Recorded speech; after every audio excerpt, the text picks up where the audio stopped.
நண்பர்கள் அனைவருக்கும் வணக்கங்க. இப்போ நான் என்ன இன்றைக்கி பேச வந்திருக்கேன் அப்படின்னு சொன்னால், நேற்று சூலூரில் 10 வயசு குழந்த கடத்தி கற்பழித்து கொண்டிருக்காங்க, 2 பேர்த்த கண்டுபிடிச்சிட்டோம் அப்படின்னு சொல்லியிருக்காங்க.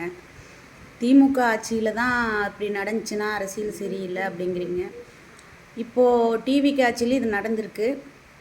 இதுக்கு சிங்கப்பெண்ணை சிறப்பு திட்டம் கூட இருக்குதுன்னு சொல்லியிருக்கீங்க, அதிரடிப்படை இருக்குதுன்னு சொல்லியிருக்கீங்க. நான் எந்த கட்சியும் குறை சொல்லலை, எந்த கட்சியும் ஆதரிக்கலை.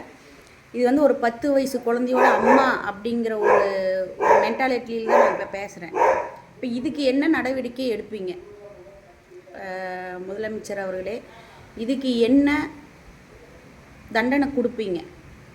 நான் என்ன சொல்கிறேன்னா, வெளிநாடுகளில் மாதிரி மக்கள் முன்னால் கல்லால் அடித்து அவங்கள கொன்னா மட்டும்தான் இதுக்கான தீர்வு கிடைக்கும். ஒருத்தனுக்கு அதாவது சொல்லுவாங்க, தண்டனைகள் கடுமையாக்கப்படவில்லை என்றால் தப்புகள் குறையாது அப்படின்னு சொல்லி. கண்டிப்பாக அதுக்கு நீங்கள் நல்ல ஒரு முடிவு எடுப்பீங்கன்னு, அதாவது நல்ல தண்டனை கொடுப்பீங்கன்னு நான் நம்புகிறேன். நான் மட்டும் இல்லை, தமிழ்நாட்டில் இருக்கிற அத்தனை பெண்களும், அதாவது உங்களுக்கு ஓட்டு போட்ட அத்தனை பெண்களும் நாங்கள் இதை எதிர்பார்த்துட்ருக்கோம். தயவு செஞ்சு சொல்கிறேன், அவனுங்களுக்கு மட்டும் ஜாமீன் கொடுக்குறேன், ஆயுள் தண்டனை கொடுக்குறேன் அப்படின்னு தயவு செஞ்சு எதுவும் சொல்லிடாதீங்க. உடனே அவங்கள என்கவுண்டரில் போடுங்க, இல்லைன்னா மக்கள்கிட்ட ஒப்படைச்சிருங்க. மக்கள் என்ன தண்டனை கொடுக்கணும்னு மக்களுக்கு தெரியும், மக்கள் கொடுத்துக்குவாங்க.